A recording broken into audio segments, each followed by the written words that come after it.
Retro. Hi, this is Vanessa Marshall, voice of Hera and REBROADCAST, and you're listening to Dennis and Jay on Podcast Stardust. Their behavior is continually unexpected.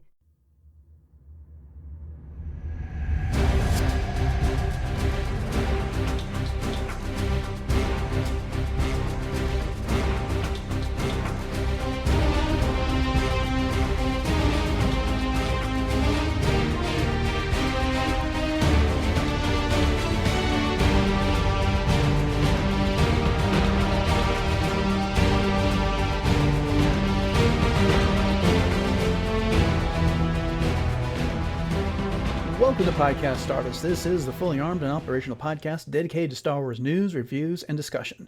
I'm Dennis Keithley, and along with my co-host Jay Krebs, we bring you Star Wars news, reviews, and discussions 3 times a week. And we are coming back to you with an extra episode this week. In fact, this is going to be a replay of episode 538, which we initially released back in 2023. More specifically, this is a replay of our discussion of episode 11 from season 2 of The Bad Batch, which was called Metamorphasis. Why are we replaying this, you might ask? Well, this just so happens to tie in nicely with the last 2 episodes of the Clone Wars that we discussed, both in episodes 930 and 933. So we thought that this would be an appropriate time to air these episodes again. So, Jay's going to join me again here in just a second, and with that, I'll say, the dish is lying, the signal's boosted to maximum output, the shield is down, we are now broadcasting to the galaxy. This is the replay of episode 538, where we are discussing Metamorphasis from the second season of The Bad Batch, which is episode 11. Enjoy, and thanks for listening. And I'm Jay Krebs. And we'll be taking a look at the latest episode of The Bad Batch in this episode. But before we get into this monster-sized edition of the show, Jay can remind everyone where we can be found around the internet. Yes, indeed, Dennis. We are on Twitter, Facebook, and Instagram at Podcast Stardust. All right, the dish is aligned, the signal is boosted to maximum output, the shield is down. We are now broadcasting to the galaxy. This is our discussion of episode 11 of season 2 of The Bad Batch, which is called Metamorphosis, and this will be a full spoiler discussion. So, Jay, if you wouldn't mind, could we please get the summary of the episode? Yes, and I love what you did there at the intro. So, having recovered their ship in the previous episode, the Bad Batch has a very uncomfortable discussion with Sid. The Bad Batch agrees to take on one last mission before possibly going their own way. Sid tips them off to a recently crashed transport ship and wants them to recover the cargo. However, when they arrive at the ship, all aboard appear to have been killed, and they discover some sort of creature on the loose. The creature experiences rapid growth and evolution as it absorbs electricity, and when it gets free of the ship, it evolves into the Zillo Beast. The Empire soon arrives and subdues the Zillo Beast as the Bad Batch make their escape. They know there is more going on here than they realize. At the Tantus Research Station, Lama Su is coerced into telling Dr. Hemlock that they can get Nala Se's cooperation by finding and acquiring Omega. Mm-hmm. What did you think about this one? Wow, what a great episode. I mean, hello, this is what we've been waiting for the last, I don't know how many episodes. But seriously, and here's the Zillo Beast. We had kind of hypothesized that maybe we would be seeing it, and we thought maybe it was the big Mechno Beast, but lo and behold, here it is. And Indeed. I have to say, I was really surprised, but what a great episode. Can't wait to break it down here with you. But what do you think? Well, as I was saying at the end of our discussion of The Mandalorian, what a great night of Star Wars. First, I watched them in the order of the season premiere of The Mandalorian and then this. And I just was like, this is fantastic. This is outstanding. This is so much great Star Wars in one night. And the way they revealed the Zillo Beast was really cool. You know, they didn't just say, here's the Zillo Beast. They gave us some of the creature that evolved into the Zillo Beast. And yeah, it goes back to a classic couple of episodes of the Clone Wars, so that tie-in was fantastic. And then they tied it into the future of Star Wars in a neat, tidy little bow here as well. So just so much to like about this episode. And we didn't really cover everything that happens in that summary that we just gave at the beginning of the episode either. There's a lot more that's going off. So with no further ado, let's jump right into it. And everything starts with some brand new type of ship to us tumbling out of hyperspace.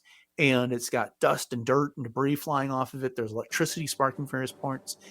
We go inside the ship, and there is a clone commando running around with an electrostaff, and then something is stalking it overhead, and then the clone gets eaten. Yeah. What'd you think about this introduction? Well, first of all, I saw Clone Commando and I was like, oh, wait a second, we're getting a Clone Commando in here. And then, it just sets it right up like a horror movie right away in space, And so I was thinking, oh gosh, what are we going to get out of this one? This is going to be insane. Mm-hmm. Yeah, the way they handled this creature on the ship is very much like the Alien franchise, the way they handled the xenomorphs in those. And, they left goo all over the place. They didn't have the acid breath or anything like that. But the way they just kind of creeped around in the shadows, even to the point where this creature, the first time you see it, it doesn't even have any eyes, just like the aliens don't. And it has a similar shape with, the quadruped with the tail, and, the aliens have more things coming off their back and stuff. But it seemed like this was very much inspired by the work done in Alien and Aliens. Oh, now that you say that, I can totally see that. I didn't even think of that, honestly. Mm-hmm. But then that's the last we see of that for a little bit. The scene shifts to Tantus, where 3 shuttles escort another one of these transport ships to the mountain. Now, the last time we saw Tantus was at the end of season 2 when Nala Se was being delivered. So I was really excited that we're getting back to that storyline, because it's not so much that I forgot about it, but it was just kind of like put aside. And I was like, well, are they ever going to do anything with it again in this series? Or are they saving that for something else? But at any rate, we are introduced to a new doctor by the name of Dr. Hemlock, which I thought that was interesting because that's a poison. In fact, the one that killed Socrates, of all things. And then he meets with Nala Se, and he's trying to convince her to join him in the work that he's doing. But she points out, I'm not really motivated after my entire civilization was destroyed on Camino. And then we have a number of these scientists, these women scientists that are running around. We have one by the name of Emery. That's how he addresses her. That informs him that Transport 904 is missing. And Hemlock immediately orders a retrieval unit to find it and get it back. So what did you think about everything that was happening here at the Tantus base? Well, first of all, when they said something about the asset, for a split second, my mind went to Grogu. And I was thinking, oh my gosh, are we going to get like a Mandalorian tie-in with Bad Batch in the same night? And then I'm thinking, wait, no, this... That would have been clever. Where am I going with this? But with Dr. Hemlock, I have to say, first of all, he's very interesting visually because he's got a slight scar in one of his eyebrows, and then he kept messing with his gloved hand, which makes me think that he's probably got a prosthetic, but he just, the way he just kept messing with it, and his voice was just like liquid velvet.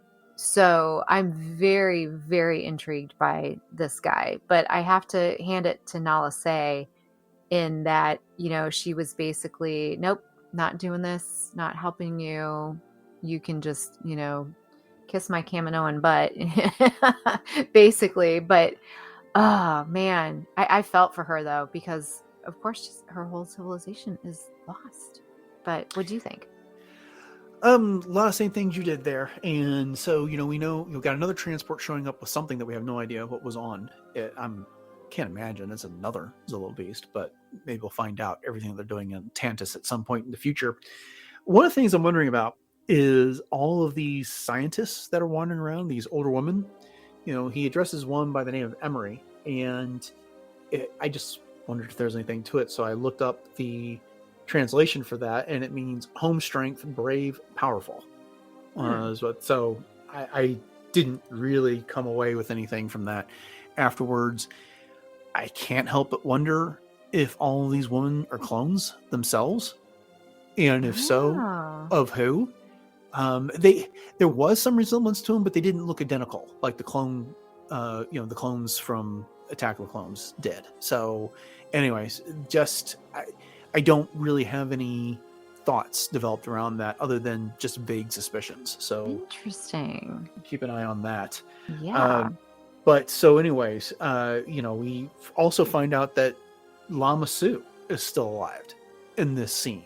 And I really got the impression that Admiral Rampart was leaving him to be killed by the clones the last time we saw him. So that was pretty much a surprise. Yeah, totally. I'm right with you on that one. So that was actually a pretty pleasant surprise, honestly. Yeah, I guess it just falls into the old Star Wars and Marvel rule that if you don't see a body, you can't consider them dead. And sometimes even if you do, they come back. Yeah, that's true too. Right. So the next thing that happens is we get the Havoc Marauder, and they are in hyperspace, and the team is having a very testy conversation with Sid. And, Omega says, we were stranded on that planet and you did nothing to help. And her response is, I don't understand what you're upset about because you got off now and you got your ship back. So, and so it's such typical Sid. I mean, she didn't do anything to help. We don't know that she even tried to do anything to help. She didn't protest that she tried to do anything. The last time we saw her, she said it may take a few days and she hung up on them. Mm-hmm. But we don't know that she did anything in that time at all. Yeah, exactly. Well, and the thing of it is too, is that they're kind of stuck between a rock and a hard place because they can't exactly go off on their own because as they point out, Sid could turn on them very easily and she knows a heck of a lot about them that she could turn over to the Empire. But then again, they're kind of stuck with having to do these things for her because of that. And it's you feel bad because that they don't want to have to do that. And who was it in that episode that when they did the tech faster, I can't think of his name, but they warn them that Sid's going to turn against them. Oh, Maligi, yes, thank you. Mm-hmm. Yeah, and I have two minds of this. I feel like we're being set up to believe that Sid's going to betray them at some point. But I also feel like we've gotten enough of those hints that she's aware of how much she owes them and that she, potentially could do some sort of betrayal and then the Lando reversal on top of it. But I do appreciate the position that the Bad Batch finds themselves in. They're having this conversation and Sid's like, okay, well, I got this tip for you on this new job. There's this freighter that crashed and I'll, go get something, bring something back that's valuable and we'll split it. I'll give you 30%. To which Tech points out, like, that's our normal rate. She's like, okay, fine. This one time 35. And then Hunter just continues to stare at her and they get a 50-50 split is what they agree to on this. What I found so funny about that scene was that Tech and Omega and Wrecker were all ready to accept 35% and then 40%, but Hunter just continued to glare. And so, she would say a new number and then they'd all Wrecker kept smiling and then they'd look at Hunter and they'd see him glaring. So they'd turn around and start glaring again. Yes. And then the next number would come up and then they'd start glaring and they just continued that process. But that's all on the side to the point I was going to make, which was, Hunter ends the conversation with Sid by saying, what makes you think we'd come back? Yeah, because I love that. Well, and she issued a threat, which was, don't come back if you don't come back with something valuable. Mm-hmm.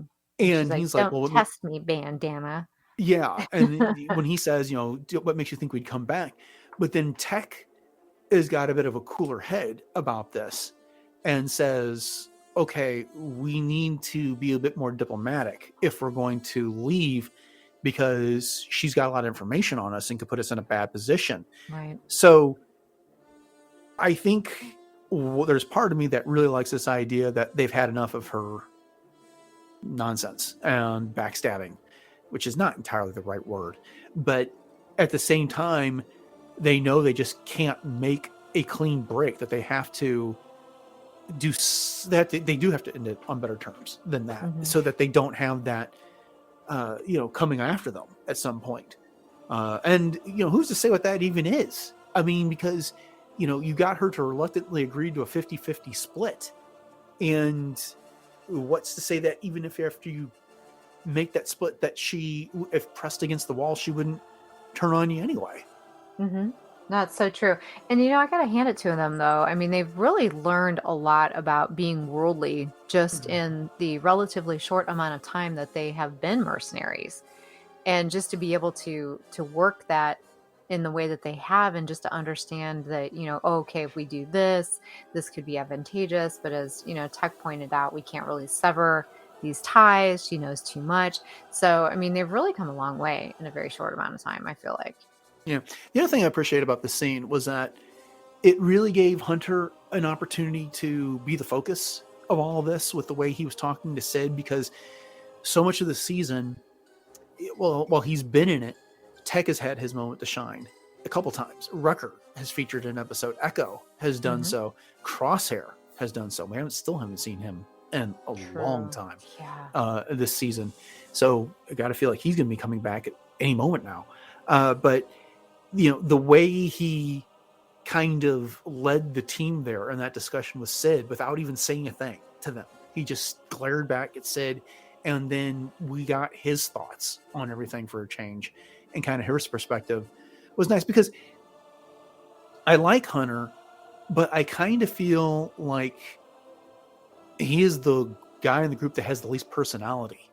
And kind of what most people think about him is just kind of what they want to see in him, because he doesn't have the, I think we've talked about this before, but he's not boisterous like Wrecker, and he's not so calculating like Tech, or cynical like Crosshair, or, innocent like Omega. He's just kind of this guy that's in the middle of everything. Yeah, he's the strong and silent type.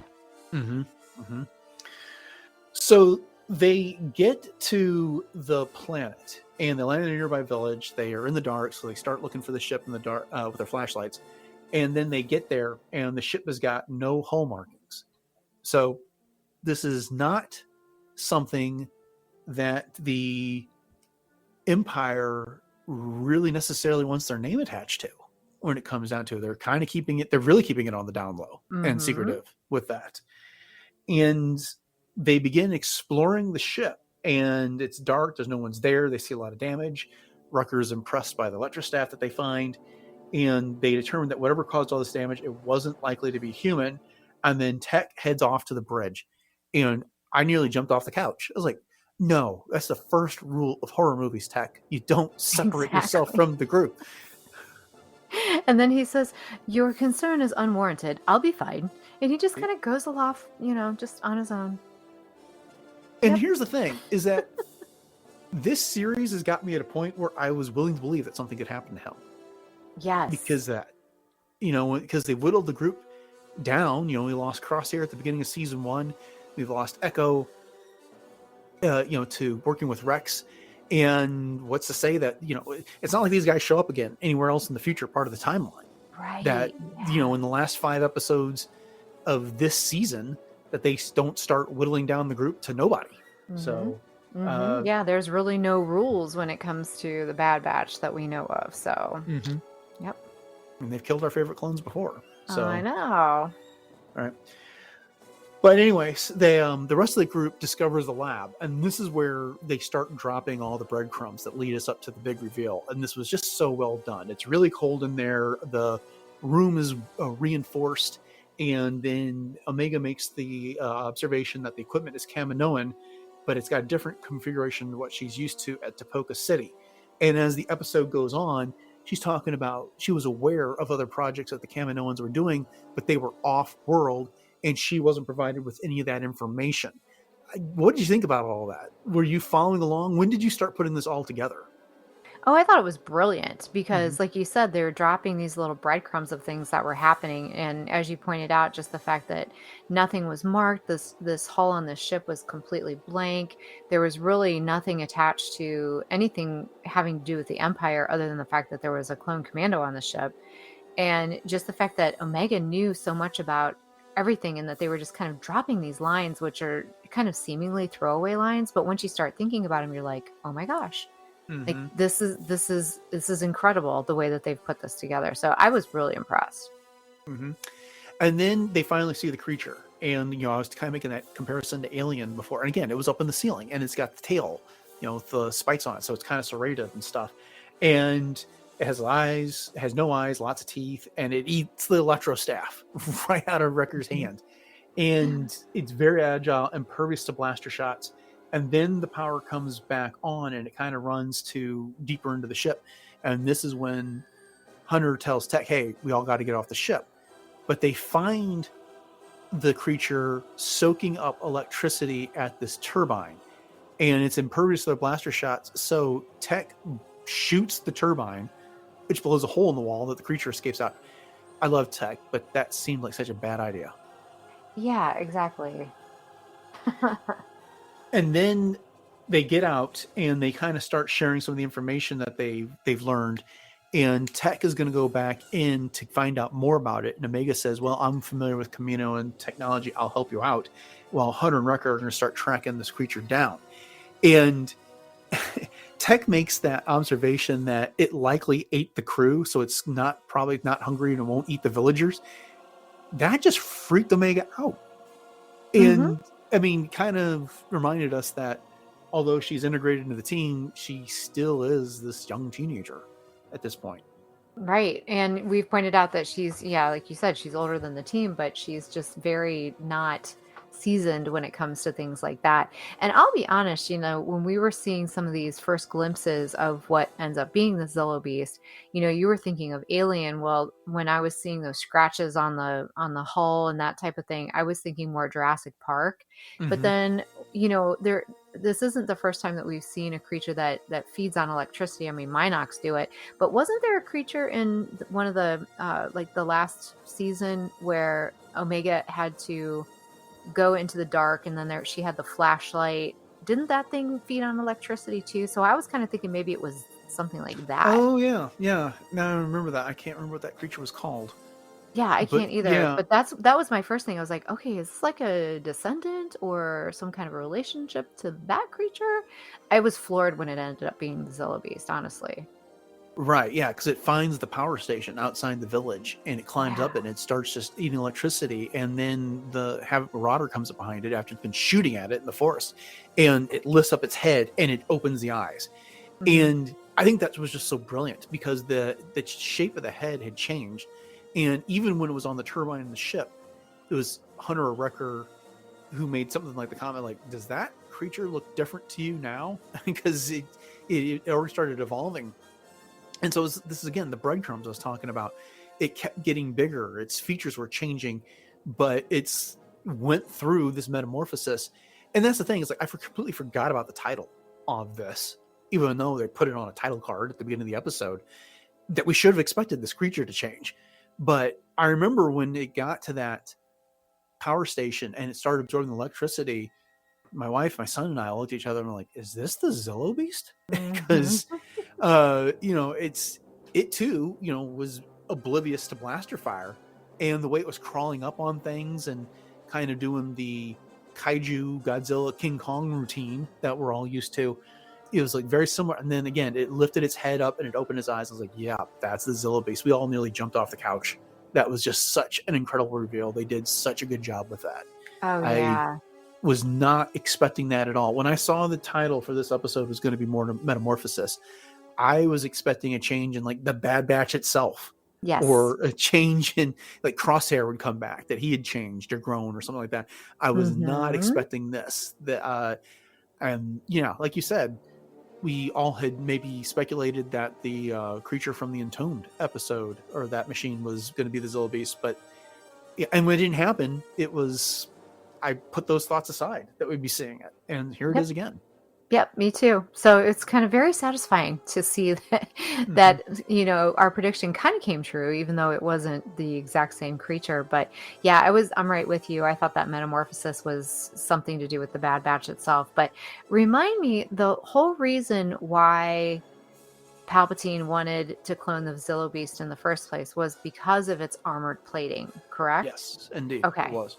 And they make that observation over the course of this episode as well, a couple times in a couple different places. Okay. And in fact, after the Empire shows up and they subdue it and they get it back into the transport and then put it into whatever liquid stasis that it goes back into, there is a scene on the Marauder where Tech puts up the image of the Zillo Beast, and there's all this Arabesh that's talking about it, and it's some very basic stuff. I tried to translate it as best I could, but some of it's small, a little bit blurry.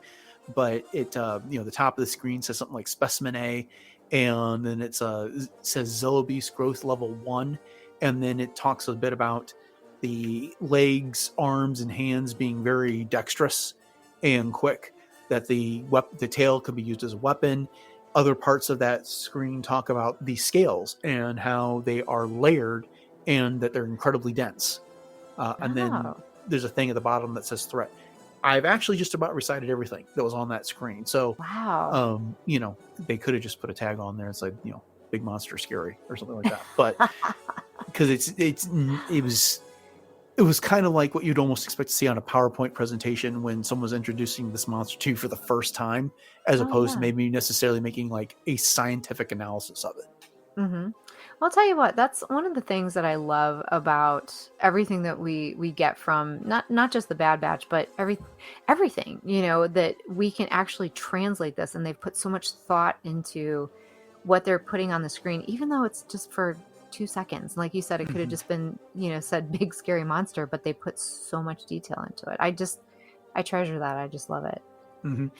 And then there was this great conversation amongst the Bad Batch there where, they don't know where they were taking this creature. They don't even know it's called the Zillo Beast at this point. They just keep calling it the creature, even though it says Zillo Beast on the monitor. But there's far more going on than what they originally realized. But the epiphany that they have is that the Empire did not destroy Kamino to end cloning. They destroyed Kamino so that they would have a monopoly over it, so that they would control all of it. And of course, we all know what the end game of the cloning is from the Rise of Skywalker. It's the return of the Emperor. Yes. But this Zillo Beast is part of that program. How does that fit in? That's what I'm trying to figure out, because obviously we don't see, I don't want to say we don't see anything that comes out of the Zillo Beast as a payoff, but I have a feeling that if we do, it's in ways that we aren't quite understanding yet at this point. But I think it's kind of obvious that something must have happened along the way that failed, because I feel like Palpatine needed to have Nala Se and the likes of her in order to make the cloning successful, and we know he struggled. Yeah, and now that you say that, it makes me think that, we think about everything we learned in the Rise of Skywalker, the novelization, and then like the Shadow of the Sith book that Adam Christopher just wrote, that the cult of the Sith there in Exegol kept failing to create a body that was capable of holding Palpatine's essence. So is the thought that they introduce some Zillo Beast DNA to try and make a tougher body? Or is it really just that there's parallel projects going on here? They were cloning all kinds of things because that's how they were going to exert control over the galaxy. Mm-hmm. Mm-hmm. Boy, that really makes you think, doesn't it? Mm-hmm. Mm-hmm. Interesting. And then the final scene we get here is that we're back on Tantus. Lama Su has arrived, and Dr. Hemlock is talking to him about how they need Nala Se on board with what they're doing. And Lama Su is trying to basically taunt Hemlock, and it's like, if you don't get the results, then you're going to find yourself in a similar position to what I found myself in. And Hemlock's like, you understand why you're here. You better produce a way for me to get Nala Se on board, or else. And that's when Lama Su suggests that they need to find a young clone girl if they want to exert any control over Nala Se. They don't specifically mention Omega by name, but we know who they're talking about. Yeah, for sure. Because Nala Se and Omega had that relationship. Mm-hmm. And here's something about that, though. As far as the Empire knew, the Clone Force 99, which included Omega, died on Tapoka City when Rampart destroyed it. And when, which one of the clones was it that saw the Marauder and saw Clone Force 99 and told Rampart that, he had eyes on them? Rampart murdered him. Mm-hmm. So how are they even aware, or how has it come to pass that they know that Clone Force 99 still survives? I mean, I guess they were just on Coruscant and made a mess there, but I'm not certain that anyone actually made that ID that entire time. Well, there's got to be a choice number of people that knew, because there would be no other explanation for that. Mm-hmm. Because you're right, obviously Rampart knew, and then there's got to be a few other ones other than the clone that he killed. Yeah. Well, the belief is that she's alive. So if they want to exert control over, they're going to have to get Omega, and I am asserting that then they will threaten to do something Omega if Nalase doesn't cooperate. So right.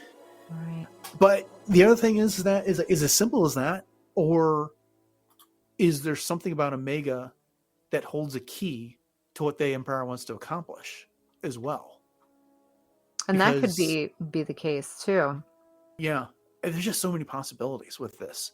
And these, between the Mandalorian, with what we saw them doing on Navarro and in that base that Dr. Pershing, had once been advising on, via hologram, where we saw the strand casts in the tubes, and they didn't know what they were when they were trying to get rid of them. Yeah. And now what's going on Tantus and stuff like that, they really are building up stories that lead into what was going on in Exegol. At least that's the way they all appear. Mm-hmm. Mm-hmm.